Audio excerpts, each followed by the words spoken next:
নমস্কাৰ Assamese education YouTube চেনেলটোলৈ আপোনালোক সকলোকে স্বাগতম জনাইছোঁ। NSMৰ ফালৰ পৰা 200টা পদ আহিছে নেশ্যনেল হেল্থ মিছনৰ ফালৰ পৰা NSM আসাম ৰিক্ৰুটমেণ্ট 2024 এটা 200টা ভেকেন্সি আছে আপোনালোকে দেখা পাইছে। তাৰপিছত কটন ইউনিভাৰ্চিটিৰ ফালৰ পৰা আহিছে 167টা ফেকাল্টি ভেকেন্সি মুকলি হৈছে। আসাম লেজিসলেটিভ এছেম্বলি ফালৰ পৰা আহিছে সেক্ৰেটাৰিয়েট ৰিক্ৰুটমেণ্ট 7টা পোষ্ট আছে।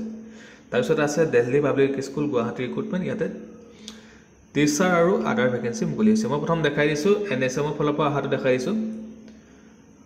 ইয়াতে যদি চাই তেতিয়াহ'লে ৰাষ্ট্ৰীয় স্বাস্থ্য মিছন অসমৰ চাকৰি 200টা পদ আহিছে। ইয়াতে আপোনালোকে পোষ্টবিলাক এবাৰ চাই লওক।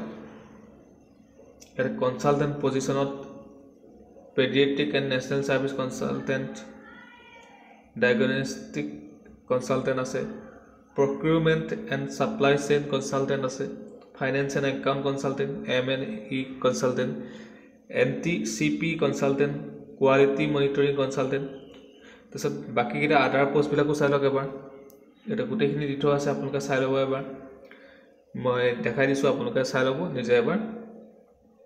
এতিয়া ভালেমানখিনি পোষ্ট আছে, আপোনালোকে ধুনীয়াকৈ আবেদন কৰি ল'ব পাৰিব।